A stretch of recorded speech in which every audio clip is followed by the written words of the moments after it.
All right, thank you very much again for joining us. My name is Mike Soschuk, and I am the Commissioner for the Department of Public Safety. For starters, let me just say, for the consideration of the 4 deaf victims and their family, we are requesting that the ASL interpreter is in all frames for language access here in Maine and the U.S. They are grieving and have a right to know the latest info in ASL. You can see we've changed this a little bit, the kind of the setup from earlier today. And again, as we continue to evolve, right? Lots of podiums, lost our maps. The whole thing was a little bit of a mess earlier, to be quite honest. And our victims in this investigation, the people that are doing the work, deserve better than that. So I would also tell you that we're kind of looking for a larger venue as well. The chains here and everything else seems to work. We're going to use some technology for some pictures here right off the bat. So I would say that, again, thank you for joining us. It's been a busy day for our law enforcement officers and our partners around the state. I'm going to give some updates from what we found, but the real primary reason I wanted to bring you back in today was we wanted to really identify the victims and show their pictures. We won't get into family backgrounds and their lineage at all, but we do want to show those pictures, give ages. I would say that the families didn't want hometowns listed. They do certainly deserve and want some privacy around these issues, which makes complete sense. And we're going to start with that component of our information simply because that's why we're here, right? This is about the victims. That's why we do what we do, and that's why we're striving so hard, and that's why you're here, because you care about them as well. So we're going to go ahead and load that behind us here on the screen. And I think Shannon Moss can also put that information out following this. Some specifics here, I would just like to note that the families actually approved these photos, sent these photos in to us. For a lot of different reasons. I think some of them show a little bit of character, a little bit of relationships, and some other specifics. You'll just see, again, a picture, a name, an age, and then there's a couple symbols there. And we wanted to be specific enough to what location they ultimately lost their lives at. And again, thank the families for allowing us to even do this. They certainly didn't need to do that. They're working through their own struggles. And rightfully so. So I'm going to start with this and then ask for just a moment of silence before we continue on to our next agenda item. But that top left, as you see it, and that is Ronald G. Morin, 55. And I won't read the venues. You can put that all together yourself. Peyton Brewer Ross, 40 years of age. Joshua A. Seal, 36 years of age. Brian M. McFarland, 41 years of age. Joseph Lawrence Walker, 57. Arthur Fred Strout, 42. Max A. Hathaway, 35. Stephen M. Vozella, 45. Thomas Ryan Conrad, 34. Michael R. Deloria II, 51. Jason Adam Walker, 51. Tricia C. Asselin, 53. William A. Young, 44. Aaron Young, 14, his son. Robert E. Violette, 76, and his wife, Lucille M. Violette, 73. William Frank Brackett, 48 years of age. Keith D. McNair, 64. Just have a moment of silence. Thank you.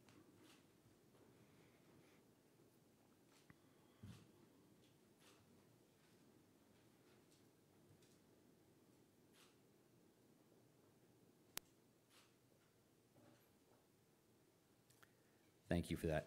Truly, truly appreciate it. And we do, again, appreciate that to the family. They did give us those photos. I did not, however, have any of the family members pronounce any of those last names, so certainly no disrespect intended if in any way screwed up the pronunciation.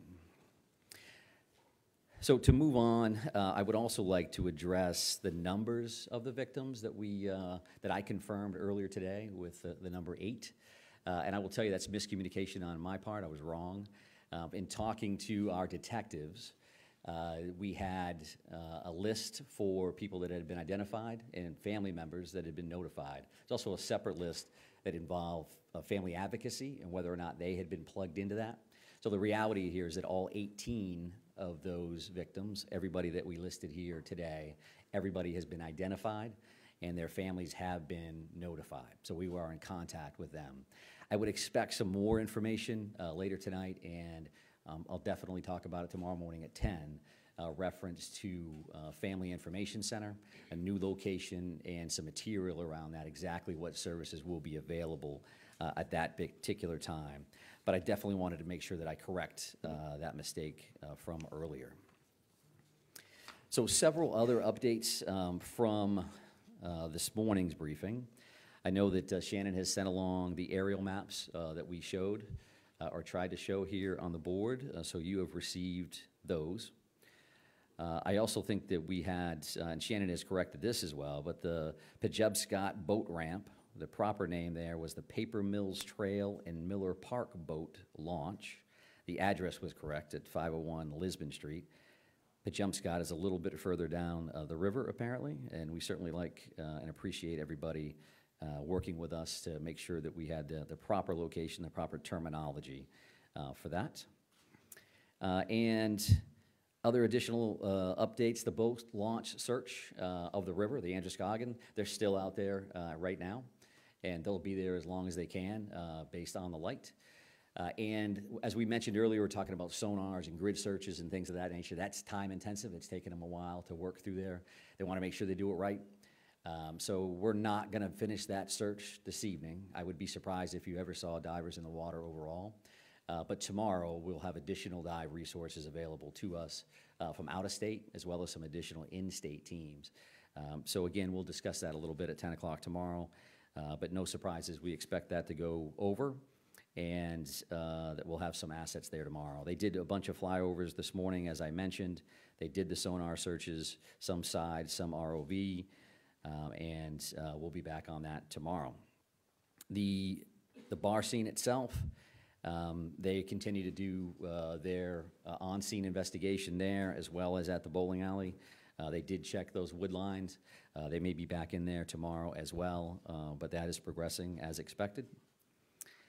And I think another major piece of updates for you now is to talk about the shelter-in-place order and where that's going effective immediately.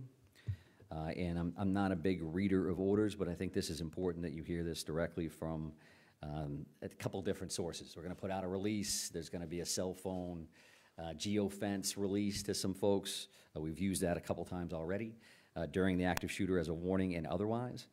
But the shelter-in-place order is rescinded, except hunting is prohibited in the towns of Lewiston, Lisbon, Bowdoin, and Monmouth, beginning Saturday, 10/28/24, until further notice.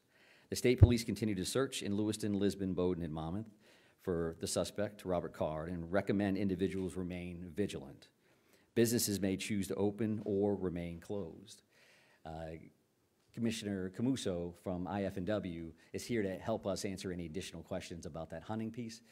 It was asked this morning, and it was a good question, and I told you at that time that we were working on an answer for that.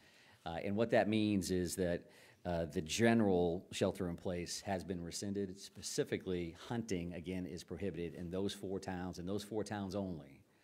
And it's important that I mention that because the rest of the state is allowed to continue with their resident-only day on Saturday, tomorrow.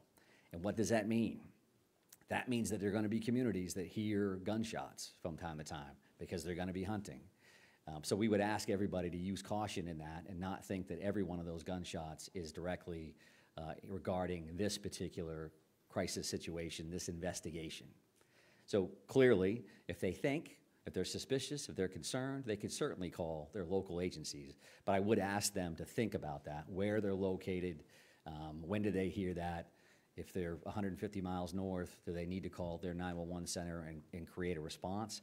And I think I would say no to that, unless they have another set of facts, a fact pattern that would believe them that there's a direct connection between that gunfire and what they've heard to this point.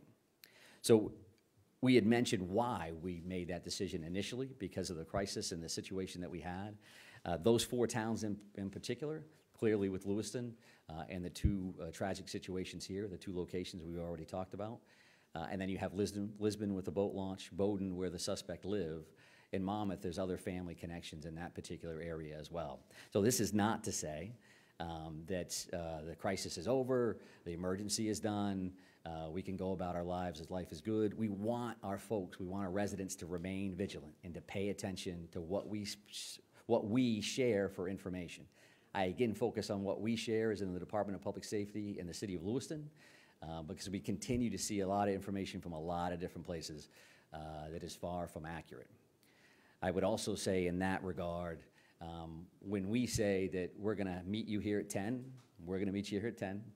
And when we say we're gonna notify you, we are gonna notify you in the afternoon if we're gonna get together and what time that is. I just encourage you to believe that until I prove you wrong, and I won't. And I say that because we've heard some other stuff. There's gonna be a press conference at 1 o'clock. And then our PIO, who's incredibly busy, gets 100 emails that says, is it gonna be 1 o'clock or is it gonna be this? And you've got a job to do, I get it. And we're trying to help you do your job. And if you could help us do our job, that would be greatly, greatly appreciated. So that is some of those pieces for updates from what we worked on this morning. A couple of additional things. Neighborhood canvases, as an example. I did not speak to that. So we talked about large deployments of officers in various locations. What would that look like? Neighborhood canvases could be a couple of officers knocking on a door. And that's going to be happening at various locations around this particular area in multiple towns. Again, if somebody's using their own common sense and they say that doesn't seem right, then sure, call. But you could have 2 uniformed officers or 2 officers with clearly displayed badges jumping out of a marked car to come talk to you as detectives. There was a question this morning around arrival times at the 2 locations, and we had done some research on that, which was hot off the presses walking out the door to come here today. So spare time, as we had mentioned earlier, that initial 911 call occurred at 6:56 p.m. And by the CAD system, or the computer-aided dispatch system, so somebody calls in on a radio and they says, now I'm out at that location. The first officer, the first Lewiston officer arrived based on that system at 7 p.m., so 4 minutes later. The reality there, however, is that there were 4 plainclothes police officers that were shooting on the range in that general area. They hear that call come in, and they're walking into the bar, or rather the bowling alley, in about a minute and a half. So they don't have radios, they weren't in uniform. They hear it as they're at the range, they respond to the address immediately, and then they address the threat and clear the building. For that same location, right, spare time, as an example, you have Lewiston, it's a self-contained police department, they work with everybody, so it's not uncommon to see the Maine State Police in town, but they don't have specific areas to patrol. Calls came in to dispatch centers for the Department of Public Safety that would control the Maine State Police, as an example, at 6:57, so a minute-ish later, and we didn't have necessarily troopers right inside the town, so 11 minutes later our first trooper arrives, which is not uncommon actually, and that's a pretty good response time considering it's an urban atmosphere and troopers aren't here. The second set of calls, as we've discussed, came in at 7:08, so this is the bar and grill. And the first Lewiston officer is responding there at 19:13 or 7:13 p.m., so 5 minutes later. And then really it becomes exponential after that, as an example. Should have mentioned this earlier, but spare time, a minute after those initial officers respond, 8 more are there. Now we're saying now everybody's starting to roll in at about the same time, and about 10 officers are responding to the bar and grill immediately thereafter. You got the first folks, and then people are just showing up from the police department and other locations. And that particular calls for service for the Maine State Police through Department of Public Safety dispatches, we got that second call at 7:10, about 2 minutes later than the Lewiston Center received it, and we had officers responding and arriving 3 minutes later. So why is that? They're already flying to the first address, and now we got a second call, and now they're diverting to that second call. So it's obviously they're in town, and they're running hard to that location. So those are the arrival times that I was asked about earlier today. I think based on the list that I made this morning, I think that's all we had for information. And I'll just call that kind of updates and follow-ups, things that I knew you were asking. There were some additional questions from the general public, which has been good for us to receive those through these, right? They get a chance to see stuff, and then they reach out and say, what does this mean? We had a bunch of people reach out about that shelter in place, and what does that mean, and what should I do, and what does that look like? And rather than answer those through conversations with city staff, city leadership, police chiefs, we decided to rescind that order again, but recommend that people remain vigilant as they move forward. So I do appreciate them reaching out, and all of that contact has something to do with our ultimate decision. Where do we go from here? So with that in mind, that's the information that I was asked, and the information that I can update. We do have, I believe, the suspect picture up here as another piece. And the reason that we did this is because it's been quite some time. We've seen that photo, and you have a bunch of different photos. This, in fact, has more of the physical description of his height and weight, and his more official hair and eye color. You could guess at that based on some of the photos that you see, but why do that if we can directly give you that information? So if you could freshen up any material that you have there. It does, again, show that brown hooded sweatshirt and dark colored cargo pants that are in the photo that we had released earlier, which showed him walking in to spare time with that firearm. So I think that's the information that I wanted to get out to you today. I appreciate you coming back or holding on. I know you have long days and long nights, so that piece you were going to be around anyway, I'm sure. But I am, again, happy to try to take some questions and answers. The chief is here as well, but we did want to keep this tight from an operational standpoint. So, yes, sir. Go back to the timeline. Yeah. 4 officers who were at the range, I think, right? So can you just go over that again? Yeah, sure.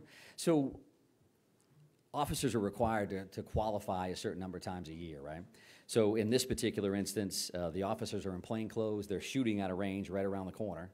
The call comes in. They hear that, and they're going to respond, which just speaks to when these things happen, everybody's going. You could be a detective, the chief's bailing out of the station, you could be wherever, everybody goes. So being Lewiston officers, they go, we know where that is. Everybody gets in the car and they immediately go to spare time, to help in any way they can, not knowing that in fact they're gonna be the closest there and the first out. So that cuts almost 2.5 minutes off the original or the initial uniformed police officer's response. And that's not uncommon from a police standpoint. Sometimes you got months where you're thinking, boy, I'm right around the corner when all this stuff happens. And sometimes I'm on the other side of the city when other stuff happens. We're very, very lucky that the officers were that close, because I think you save lives with time responses. And in an urban atmosphere, depending on where everybody is and how busy the night is, that response could have been much longer than that. Sir, yes, sir. Have there been any credible sightings of the suspect by either law enforcement or the public since the shooting took place? Yeah, so we have, again, 530 plus tips and leads that have come in. Some of those have been sightings, some of those have been, and I would say as simple as, but hey, I've got a vacant house that's in this location. I own a barn that I'm afraid to go to. There's something over here that concerns me. So those things run the gamut. And I'm also going to use that opportunity that the FBI supervisory agent in charge, Jody Cohen, who has been with us during these press conferences, we gave that digital video information out this morning. There's already well over 100 entries in that system. So that means you're putting that information out, and the general public is grabbing hold of that, wanting to be involved, and sending that information in. So I thank you for that, and we certainly thank the FBI for their assistance with that kind of material. So we've got all kinds of, if somebody may say, somebody. Has law enforcement seen him in the last 2 days? We have not. Law enforcement has not seen him in the last 2 days. But again, in that stack of that 500 plus, you may have somebody that says, hey, we see somebody that looks like that. So we have not, but go ahead, ma'am. Can you confirm that the note found at the suspect's home is a suicide Yeah, I cannot, and I'm not going to speak to the note itself. I acknowledge the fact that a note existed this morning, but I'm not going to get into exactly what it contained. But, sir? Sir, you said that the officers, the plainclothes officers who responded, addressed the threat, cleared the building. Can you explain what happened there? Sure. When I say address the threat, they're going in the door addressing an active shooter. So they're going in prepared to do whatever they need to do to make that scene safe. On that particular time, the suspect is no longer there. They're going in as if they were. So the first thing you do is you go in and clear that location, make sure it's safe, and then you start working with victims and triaging people and trying to make sure that you're getting additional units there as fast as possible. So, yes, sir. I wonder if when the officers arrived at the second scene, the suspect was still there, or whether by the time the first responders had arrived, the suspect had already left. And secondly to that, outside of the area of Lewiston and the surrounding communities, can you talk about the work that's going on further afield, you know, and the suspicion that we might have been able to flee a bit further than that, and potentially even outside of the state? Yeah, sure. So the suspect was not at the second location when the officers arrived.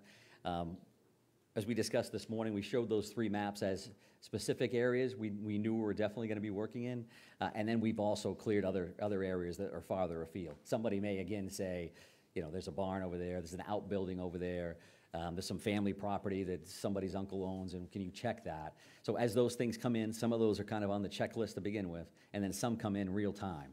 Because as those leads come in, we do look at those and then we farm them back out to either tactical units that are looking on that apprehension side or investigative units that can go out and do additional interviews. Is it possible that it could have gone outside of the state?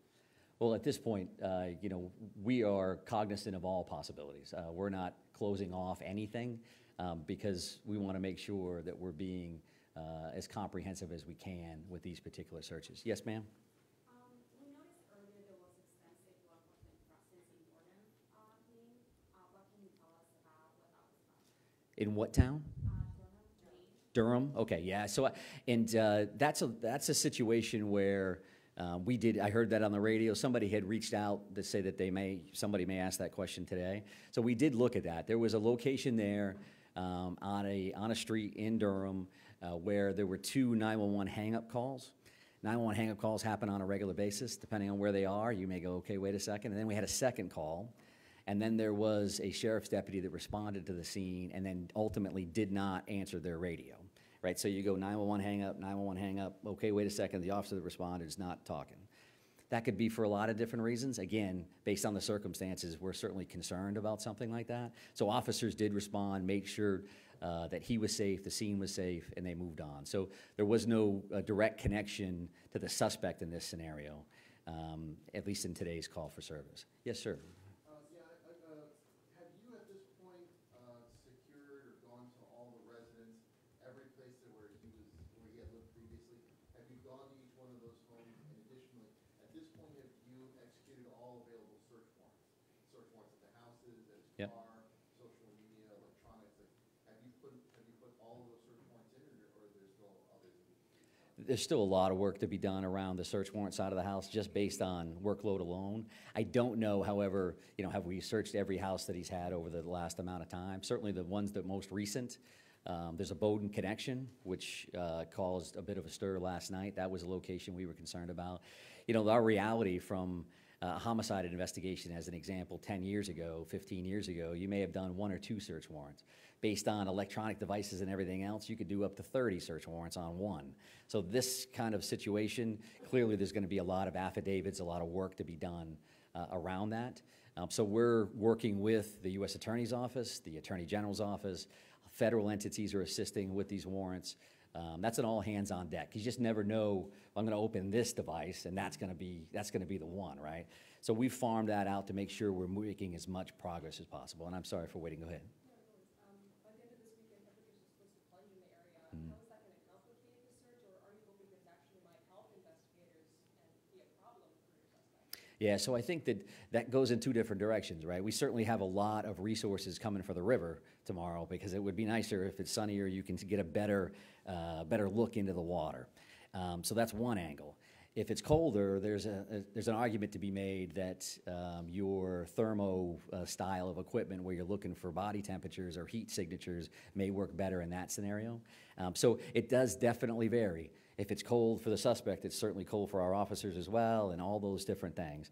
We're certainly prepared and willing to do all those things, but that's where we're at. So yes, sir. Can you discuss some of the reasoning behind why you removed the shelter-in-place orders in these 4 towns where you acknowledged you're still actively searching?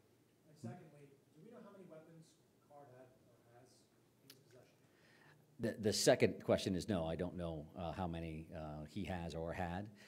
If there are weapons within that residence, that'll be part of the search warrant and counting those things out. And the decision to release that or rescind that shelter-in-place order is something that we've discussed internally as command staff members at the CP and saying, okay, we're looking at pros and cons, right? We've got communities that are locked down, that are shut down.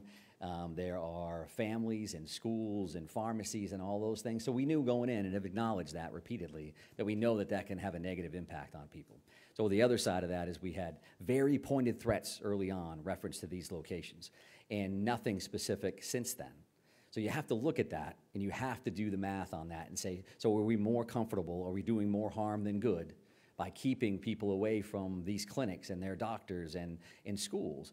And while this is still absolutely a dangerous situation without question, we've got to make recommendations and ask the people that we serve, ask the people that we protect to be vigilant, to pay attention, to listen to what we have to say. If you see something, say something. Because you know in most cases, you're like, I don't like that. That looks strange. We can feel that, especially when you live in neighborhoods, right? That you live there, you're comfortable with that. That car is wrong coming down my driveway at this particular time of the day. What is going on? So that we don't come to those decisions to go into the order or come out lightly by any stretch of the imagination. But we do appreciate all the input from everybody about what does that mean and how it's impacted me as a person, right? So I appreciate that. Yes, sir? Commissioner, is there any reason to believe that he may have obtained another vehicle since you already found his car, or may have gotten on his boat and gone down the river? All possibilities are open to us. I don't have anything specific reference to that particular question. Next steps, where did he go after that, and what was he in or not? Which is why we have feelers out in all directions. Is that a possibility? Sure. Is the river a possibility? Sure. We're going to continue to work those things until we're comfortable that those things have mitigated to the best of our ability, right? Because some of these locations we serve a search warrant on doesn't mean we're done, right? We may actually go back and continue a search and new information and go back and check a location again. So all of those things are absolutely available. Sir, right here. Are there now 18 murder arrests? That's a good question that I don't know the answer to. I know that the Attorney General's office told us this afternoon that they were trying to complete the rest of those warrants in a timely fashion. Now that those individuals had been identified and the families notified. I'll have that answer for you tomorrow morning at 10 o'clock for sure. And right here, ma'am, sorry. Yes, and 2 questions. The first is whether you can confirm that police found a gun in Card's car, the suspect's car, the one that was discarded. Mhm. And secondly, I was wondering if you could talk a little bit about what communication has been like with law enforcement on the border states of Canada, New Hampshire, even Massachusetts, and specifically whether or not there's any expectation or any plan to put the border checks in place as a suspect continues to potentially be moving. Yeah, sure. So we won't speak to evidence, specific evidence. Did you find something here? Did you find something there? I completely understand why the question is valid, but it's not something we're prepared to talk about, certainly this early on in an investigation. I can tell you that I've been in contact with all of our border states or country. New Brunswick reached out to the governor. The commissioners from our border states reached out to me immediately the day of and have reached out to me multiple times since then. Again, a lot of their officers are with us at this point, right? New Hampshire is up here, Massachusetts is up here, you name it on the federal side of the house, they are here. So everybody's really working hard on that side of it. There's no expectation at all that there's gonna be some kind of a border checkpoint scenario, but I'm gonna take one more question here from you, ma'am. Question for the chief, if I could. Oh, absolutely. Chief, for members of law enforcement, especially from Lewiston, Auburn, and this close-knit community, can you talk about what it's been like to do this investigation when they may have close connections to some of the victims? It's been very difficult, I can tell you that for certain. Seeing these pictures come up on the board, I know a couple of them myself. There are many law enforcement officials that I know some of these victims, and it's certainly very challenging. You know, try to go into a situation very objectively and, you know, do a very thorough job knowing that you know this person that it's affected, or, you know, a family member or a friend. Very difficult. I can tell you that all of the police officers I know from the area remain very professional at all times, and we press on and we get the job done. Chief, just quickly, what is it like, if you could provide perspective, processing those scenes, those two scenes where the shootings took place? Some of the complexities, are you dealing with 50, showcasing hundreds? What are just some of the complexities you all? Yeah, again, the state police has the lead on this investigation. I can't comment on that. I can tell you that in scenes that I've investigated personally or that I've been to, it happens a lot. It takes a long time to process these scenes. It's nothing that happens in a quick manner like Mike mentioned earlier this morning. It doesn't happen in an hour and the case is solved. These things take time. Commissioner, is the vote still missing?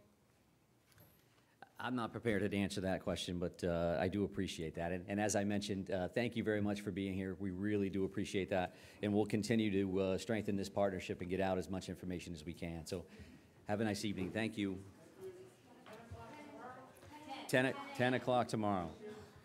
And it will be here unless we change the venue.